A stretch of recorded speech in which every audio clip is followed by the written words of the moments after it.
साथियों नमस्कार।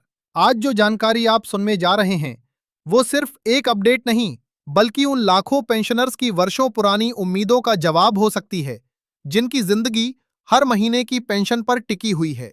बजट की तारीख नजदीक आते ही दिल्ली के पूरे माहौल में एक ही चर्चा चल रही है। क्या इस बार ईपीएस 95 पेंशनरों की किस्मत सच में बदलने वाली है?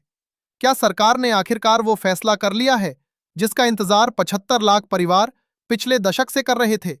सूत्रों से आने वाली खबरें इस बार कुछ अलग हैं। कहा जा रहा है कि प्रधानमंत्री की हाल ही में हुई उच्च स्तरीय बैठक में पेंशनर्स की मांगों पर गंभीरता से बात हुई है। कई अधिकारी मान रहे हैं कि अब इस मुद्दे को टालना सरकार के लिए आसान नहीं होगा। इसी बीच एक और बात तेजी से फैल रही है। 15 फरवरी की सुबह पेंशनर्स के खाते में 7,500 रुपए न्यूनतम पेंशन और उसके साथ महंगाई भत्ता लागू होने का रास्ता लगभग साफ दिखाई दे रहा है। लोग मान रहे हैं कि अगर इस बार बजट में पेंशन सुधार की घोषणा हुई तो ये पेंशनर्स के जीवन की सबसे बड़ी जीत होगी। लेकिन कहानी यहीं खत्म नहीं होती। पूरे आंदोलन के मुख्य चेहरे कमांडर अशोक रावत ने स्पष्ट कह दिया है कि उन्हें तारीखों और आश्वासनों का खेल अब स्वीकार नहीं। उन्होंने कहा है, अगर 15 फरवरी को खातों में सीधा पैसा नहीं आया तो ये लड़ाई अब नए स्तर पर जाएगी। उनका संदेश इतना सीधा और कड़ा है कि सरकार के गलियारों में भी हलचल बढ़ गई है। रावत जी की बातों से साफ है कि वे इस बार केवल शब्दों से संतुष्ट नहीं होंगे, उन्हें सीधी कार्रवाई चाहिए। कल शाम उन्होंने अपने संबोधन में जो चेतावनी दी उसमें एक अलग ही दृढ़ता नजर आई।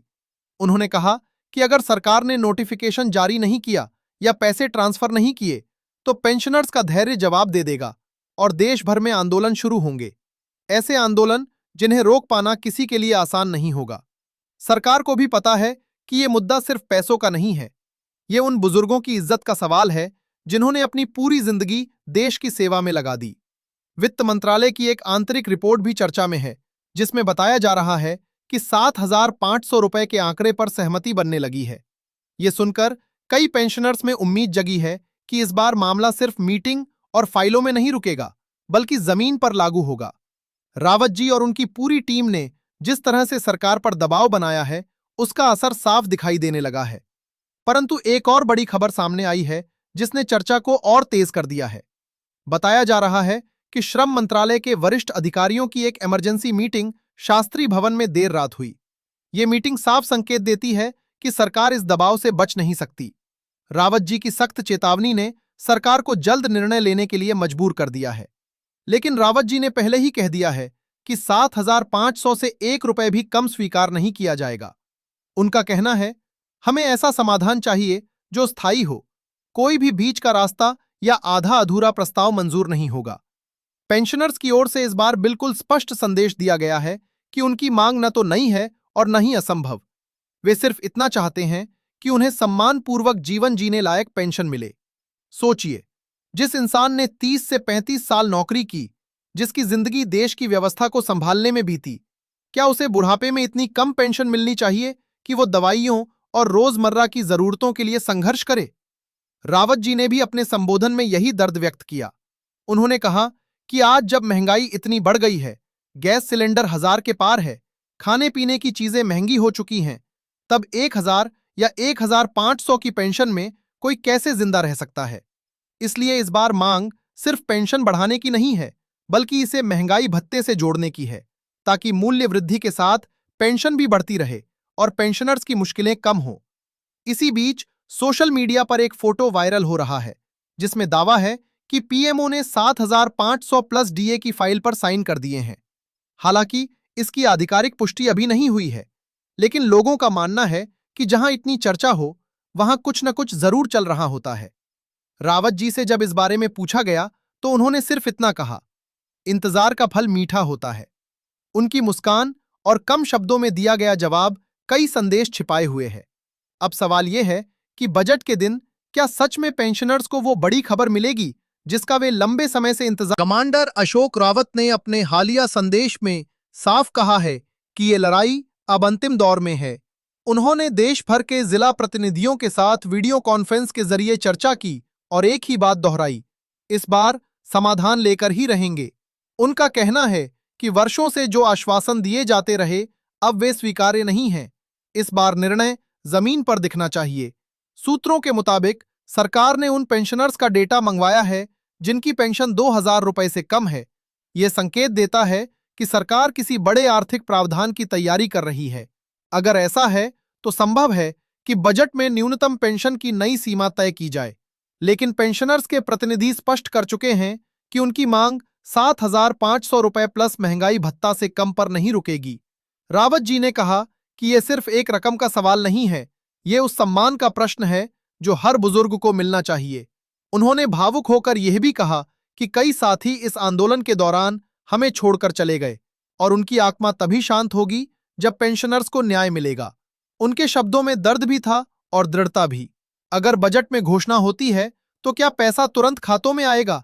इस पर भी कई तरह की चर्चाएं चल रही हैं।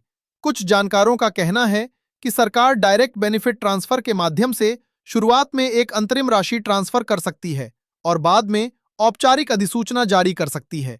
लेकिन पेंशनर्स की तरफ से यह साफ संदेश दिया गया है कि आधा अधूरा समाधान स्वीकार नहीं होगा।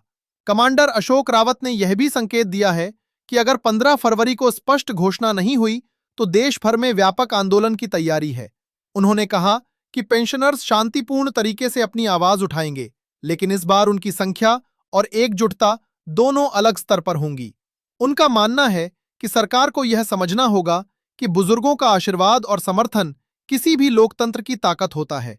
आज का समय ऐसा है जहां महंगाई लगातार बढ़ रही है, दवाइयों की कीमतें, चिकित्सा खर्च, दैनिक जरूरतें, सब कुछ महंगा हो चुका है।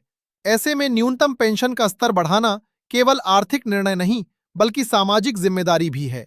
पेंशनर्स का कहना है कि वे किसी विशेष सुविधा की मांग नहीं कर रहे, बल्कि वही मांग रहे हैं जो उन्हें जीवन यापन के लिए जरूरी है।